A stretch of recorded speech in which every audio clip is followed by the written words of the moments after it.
Hello दोस्तों, कैसे हैं आप सभी लोग। उम्मीद करता हूं सभी लोग बेहतर होंगे। आज हम एक नए टॉपिक की चर्चा करने वाले हैं। टॉपिक का नाम है ज्वालामुखी या वल्केनो। इससे संबंधित पार्ट 1 10 क्वेश्चन आज हम देखेंगे। इससे संबंधित अभी तक जो प्रश्न आते रहे हैं परीक्षा में, एक दो प्रश्न वो भी मैंने इसमें डाले हुए हैं। इसके अलावा आने वाली परीक्षा में महत्वपूर्ण प्रश्न जो हमारी ये सीरीज चल रही है वो आपके लिए कारगर सिद्ध होंगे। कोशिश मेरी यही है कि परीक्षा में ज्यादा से ज्यादा बेहतर तरीके से इससे संबंधित आपको क्वेश्चन मिल सके। एक यहाँ पर जानकारी, टेलीग्राम चैनल वेदांत एकेडमी द्वारा बनाया गया है, इसको आप ज्वाइन करें। इस टेलीग्राम चैनल का बेनिफिट ये है कि आपको एमसीक्यूज मिल जाएंगे पीडीएफ फॉर्मेट में, करंट अफेयर के नोट्स मिल जाएंगे। इसके अलावा अगर बात करें ऑल एग्जाम के नोट्स हो सकते हैं, स्पेशल एमपी जीके के नोट्स यहाँ पर अवेलेबल हैं। इसके अलावा भी और शॉर्ट्स करंट अफेयर्स के नोट्स हैं, तो वो भी आप यहाँ से देख सकते हैं, प्राप्त कर सकते हैं। ठीक है, तो ये चैनल आप जल्दी से ज्वाइन कर लें। इसके अलावा वेदांत एकेडमी टारगेट 17 दिसंबर 2023 एमपीपीएससी को कर रही है, इसीलिए आपके लिए भी एक अच्छा ऑफर दिया है। रिकॉर्डेड 10 यूनिट्स की क्लासेस हैं, आप इनको बहुत ही नॉमिनल फीस के साथ परचेस कर लें, आपको बहुत ही बेनिफिट होगा। आइए हम अपने प्रश्न उत्तर की श्रृंखला की ओर बढ़ चलते हैं। पहला इसमें प्रश्न है वल्केनो के संबंध में, ज्वालामुखियों के बारे में निम्नलिखित में से कौन सा कथन सत्य है। यहाँ पर स्टेटमेंट बताना है कि कौन सा स्टेटमेंट राइट स्टेटमेंट है या यहाँ पर सही है। पहला कह रहा है यह पृथ्वी की क्रस्ट की एक नली होती है। ज्वालामुखी क्या होती है? पृथ्वी की क्रस्ट की एक नली होती है जिसके माध्यम से भूगर्भ की पिघली चट्टानें यानी मैग्मा तथा अन्य पदार्थ बाहर आता है। तो ये बिल्कुल बात सही है। ज्वालामुखी क्या है वास्तव में? ज्वालामुखी एक छिद्र या विवर है जो एक प्रधान नली के माध्यम से क्या आता है, सतह पर आता है। और किस फॉर्मेट में आता है? मैग्मा के रूप में आता है, और सतह पर आकर उसको क्या कह देते हैं हम? लावा कह देते हैं। तो एक प्रकार की नली होती है और इसी नली के माध्यम से ये भूपटल पर आता है, प्रधान नली का बोलते हैं। दूसरा कह सकते हैं, दूसरा जो कथन है वो कहता है कि अक्सर इनकी नली के चारों ओर गोलाकार या कह सकते हैं गोल कीपाकार पहाड़ी अथवा पर्वत भाग का विस्तार हो जाता है। अक्सर इसकी नली के चारों ओर एक गोल कीपाकार पहाड़ी और पर्वतीय भाग का विस्तार हो जाता है। तो यहाँ पर कहने का मतलब ये है कि जहां पर ये जो प्रधान नली से मैग्मा निकल रहा है, मैग्मा के चारों ओर निरंतर लावे के जमाव से हम देखते हैं कि सबसे पहले तो कीपाकार आकृति यानी क्रेटर का निर्माण होता है। उसके बाद एक ज्वालामुखी पर्वत कई सालों के बाद निरंतर लावा के जमाव से बन जाता है, यानी एक प्रकार की शंकुआकार स्थलाकृति बन जाती है जिसको हम ज्वालामुखी पर्वत कहते हैं। और उसके ऊपर एक कीपाकार आकृति रहती है जिसको क्या कहते हैं बेटा? हम क्रेटर कहते हैं। तो ये बात भी यानी ये कथन भी बिल्कुल सही है। फिर हम देख लेते हैं ज्वालामुखी जागृत, प्रक्षुब्ध और शांत एवं मृत 3 प्रमुख प्रकार के होते हैं। यानी एक एक्टिव वल्केनो है, दूसरा प्रक्षुब्ध ज्वालामुखी है और तीसरा शांत या मृत ज्वालामुखी है। तो बिल्कुल सही है। एक एक्टिव वल्केनो होता है जिसमें निरंतर उद्गार होते रहते हैं, आगे भी उद्गार होने की पूरी संभावना, निरंतर उद्गार होंगे। प्रक्षुब्ध ज्वालामुखी वर्तमान में इसमें लंबे समय से उद्गार नहीं हुआ है, लेकिन भविष्य में कभी भी हो सकते हैं, सुषुप्त या प्रक्षुब्ध कहलाते हैं। वहीं शांत ज्वालामुखी वे ज्वालामुखी है जिनमें बहुत सालों से ना तो उद्गार हुए हैं ना आगे होने की कोई संभावना है। तो ऐसे ज्वालामुखी शांत या मृत कहलाते हैं, डेड या एक्सटेंट ज्वालामुखी कहलाते हैं। तो यहाँ पर तीनों कथन सही हैं, अर्थात इसका सही आंसर क्या आने वाला है? D is the right answer. D ही इसका सही उत्तर होगा। अच्छा प्रश्न था, आप लोग अच्छे से अगर ज्वालामुखी पढ़े होंगे तो बहुत ज्यादा दिक्कत नहीं जाएगी। ठीक है, नेक्स्ट देख लेते हैं। क्वेश्चन नंबर 2 कहता है ज्वालामुखी में जलवाष्प के अलावा मुख्य गैसें कौन सी होती हैं? ठीक है, जलवाष्प तो होता ही है, ये सबको पता है, 90 to 95% जलवाष्प है। इसके अलावा क्या है, कौन कौन सी गैसें हैं? नाइट्रोजन और ऑक्सीजन है क्या? हाइड्रोजन और ऑक्सीजन है क्या?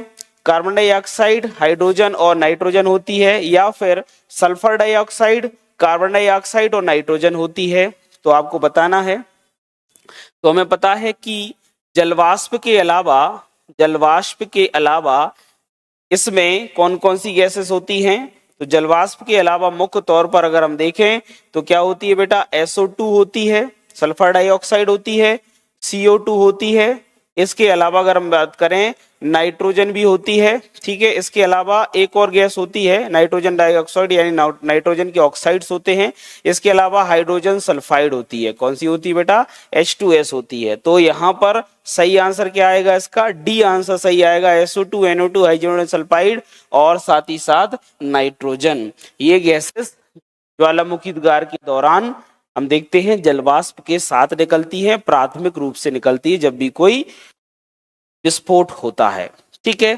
तीसरा देख लेते हैं, प्रश्न क्या बोलता है? लंबे समय तक शांत रहने के पश्चात विस्फोट होने वाला ज्वालामुखी क्या कहलाता है?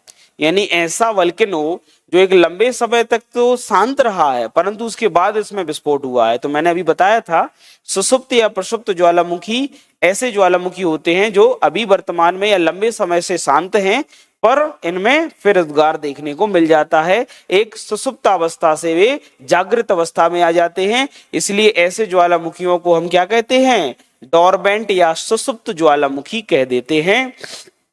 भारत में ऐसा ही सुषुप्त ज्वालामुखी अगर देखें तो नारकोंडम द्वीप पर नारकोंडम जो ज्वालामुखी एक सुषुप्त ज्वालामुखी है, आपको पता ही होगा, ठीक है। इसके बाद अगर हम देखें चौथा क्वेश्चन क्या बोलता है? चौथा क्वेश्चन कहता है पेंट पॉट के विषय में कौन सा कथन सत्य है? पेंट पॉट एक जगह का नाम है या कह सकते हैं ज्वालामुखी क्षेत्रीय भाग है, अमेरिका में, USA में है। इसके संबंध में 3 कथन दिए गए हैं। पहला कथन कहता है ज्वालामुखी क्षेत्र का एक छिद्र जिसमें गर्म गहरे रंग का द्रव कीचड़ यानी मड बाहर निकलता है। ज्वालामुखी क्षेत्र का एक छिद्र है, पेंट पॉट जगह का नाम है, जहां पर इस तरीके के छिद्र पाए जाते हैं जिसमें गर्म और गहरे रंग का द्रव यानी कीचड़ के फॉर्म में या मड के फॉर्म में निकलता है। तो बिल्कुल सही है, ये एक प्रकार का ज्वालामुखी क्षेत्र में पाए जाने वाला छिद्र है जिससे गर्म और गहरे रंग का मड बाहर निकलता है, पदार्थ बाहर निकलते हैं या इसको अपन कहते हैं विखंडित पदार्थ बाहर निकलते हैं। दूसरा है इसके साथ सामान्यतः ग्रेसर पाए जाते हैं, बिल्कुल सही है ये भी। ये अमेरिका के येलोस्टोन पार्क के जो पार्क वाला इलाका है यहाँ पर इस तरीके के बहुत सारे ग्लेशियर पाए जाते हैं और यहीं पर अगर हम देखेंगे तो ये पेंट पॉट पाया जाता है। तो मुख्य तौर पर ये बात भी यहाँ पर सही हो जाती है। और देखिए तीसरी वही बात लिखी है कि पेंट पॉट USA के येलोस्टोन पार्क में पाए जाते हैं, तो ये बात भी बिल्कुल सही हो जाती है। तो paint pot Yellowstone park America में पाए जाने वाले ज्वालामुखीय ग्लेशियर और अन्य प्रकार के विखंडित पदार्थों से निर्मित एक प्रकार के छिद्र होते हैं और ये येलोस्टोन पार्क में सबसे ज्यादा पाए जाते हैं।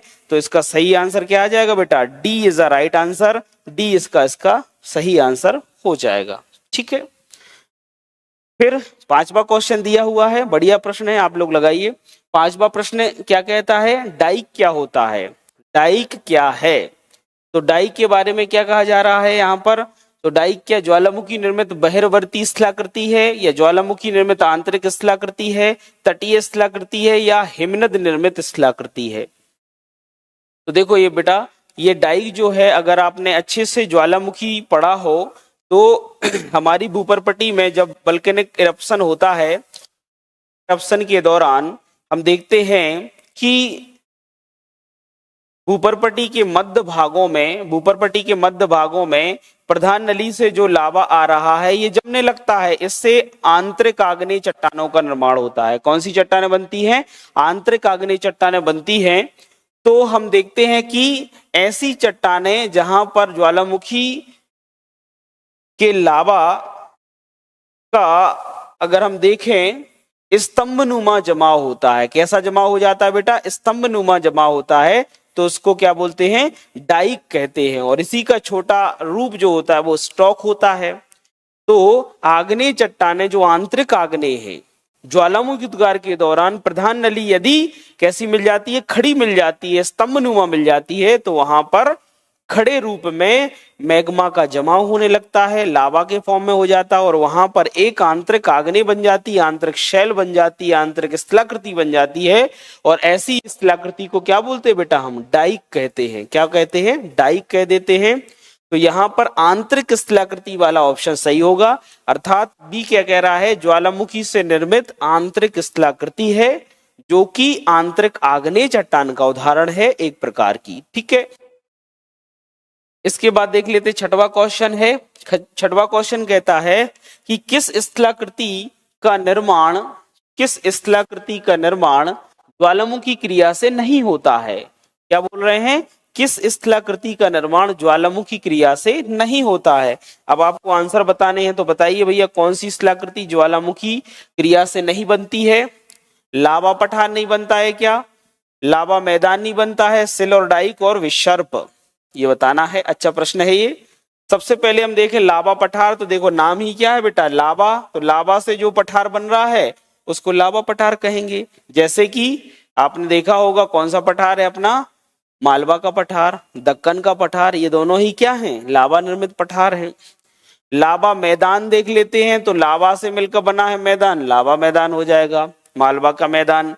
इसके बाद अगर हम देखें, हम सी क्या लिखा हुआ है, सिल और डाइक, मैंने अभी बताया है आंतरिक आग्नेय है, और जब आंतरिक आग्नों में आग्नेय की चट्टानों के अंतर्गत हम देखें, इनका निर्माण इस तरीके से हो कि जो मैग्मा का जमाव क्षैतिज रूप से हो जाए तो उसको क्या बोलते हैं बेटा, हम सिल कहते हैं, और मैग्मा का जमाव स्तंभ रूप से हो जाए, स्तंभ नुमा हो जाए तो उसको अपन डाइक कहते हैं। अभी अपन ने देखा डाइक, तो सिल और डाइक भी मैग्मा के जमाव से बनती है, यानी ज्वालामुखी से संबंधित एक स्थलाकृति है।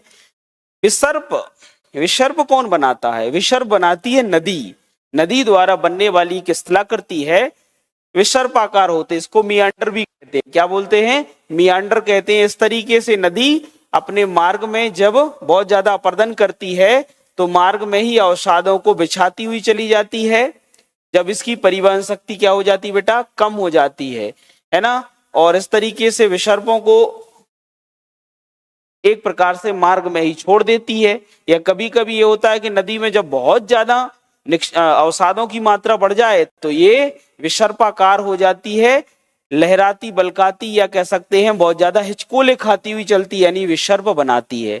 तो निक्षेपित रूप में भी विसर्प दिखाई देते हैं, मियांडर दिखाई देते हैं, या फिर हम कहें कि ज्यादा अवसादों का परिवहन करने से भी वह कैसी हो जाती है, विसर्पित हो जाती है। और ऐसे ही विसर्प को किसी स्थान विशेष में छोड़ देने से एक झील का निर्माण होता है, जिसको हम गोखुर झील या छाड़न झील बोलते हैं। ठीक है, तो ऐसा कौन करता है, ऐसा नदी करती है, ना कि ज्वालामुखी। इसलिए इसका सही आंसर क्या हो जाएगा, इसका सही आंसर हो जाएगा डी हो जाएगा, क्योंकि इन्होंने क्या पूछा था कि कौन सी स्थलाकृति ज्वालामुखी निर्मित नहीं है। सातवां देख लेते हैं, निम्न में से कौन सी स्थलाकृति ज्वालामुखी क्रिया से संबंधित नहीं है। फिर से वही प्रश्न पूछ लिया जाए, ये भी अच्छे प्रश्न है, ऐसे भी प्रश्न पूछे जा सकते हैं। पहली स्थलाकृति क्रेटर है। अब ये कौन नहीं बता पाएगा, क्रेटर क्या होता है, ज्वालामुखी की सबसे ऊपरी भाग में एक कीपाकार आकृति दिखाई देती है, और इस कीपाकार आकृति को ही हम क्या कहते हैं बेटा, क्रेटर कहते हैं। क्या बोल देते हैं, क्रेटर कहते हैं। और इसी का बड़ा रूप कॉल्डेरा कहलाता है। तो यहाँ पर बी में क्या लिखा हुआ है, कॉल्डेरा। तो क्रेटर का ही बड़ा रूप, अर्थात जब क्रेटर में बार बार उद्गार होते रहे तो क्रेटर धंसने लगता है, चौड़ा हो जाता है। तो ऐसा क्रेटर क्या बन जाता है, कॉल्डेरा बन जाता है। क्या बन जाता है बेटा, कॉल्डेरा बन जाता है। तो क्रेटर का ही विकसित रूप कॉल्डेरा है। फिर ग्रेसर, ग्रेसर क्या है, तो ग्रेसर भी ज्वालामुखी से संबंधित ही भाग हैं। क्यों, क्योंकि ये एक गर्म जल की फुहारें होती हैं, ज्वालामुखी की विभिन्न अवस्थाओं में इनके द्वारा इनसे गर्म जल के फुहारें निकलती रहती हैं, गर्म जल के स्रोत होते हैं, लवणीय जल होता है, और ये जल जो है वो ज्वालामुखी क्रिया का ही प्रतीक है। ज्वालामुखी क्रिया से ही बनता है, क्योंकि चट्टानों में जब जलवाष्प ठंडी हो जाती है तो वो ग्रेसर के फॉर्म में धरातल पर बाहर आती है। येलोस्टोन पार्क के ग्रेसर बहुत ज्यादा फेमस है, अभी अपन ने क्वेश्चन देखा। तो फिर पूछा गया डी फियोर्ड। तो फियोर्ड क्या है, एक प्रकार का तट है। ऐसे तट नॉर्वे, फिनलैंड में ज्यादा पाए जाते हैं। ऐसे तटों का निर्माण हिमानी द्वारा किया जाता है, हिमनद द्वारा किया जाता है। तो इसका सही आंसर क्या हो जाएगा बेटा, डी सही आंसर हो जाएगा। फियोर्ड एक हिमानीकृत स्थलाकृति है, ना कि ज्वालामुखी। आठवां क्वेश्चन कहता है, निम्न में से कौन सा ज्वालामुखी पर्वत का उदाहरण नहीं है। इनमें से 4 पर्वत है, एक पर्वत ज्वालामुखी पर्वत नहीं होगा। देखना है, माउंट एटना बिल्कुल ज्वालामुखी पर्वत है, माउंट फ्यूजियामा ज्वालामुखी पर्वत है, माउंट ब्लैंक क्या ज्वालामुखी पर्वत होगा, और माउंट किलिमंजारो। ठीक है, 4 ऑप्शन है, तो आपको पता होगा किलिमंजारो एक ज्वालामुखी है।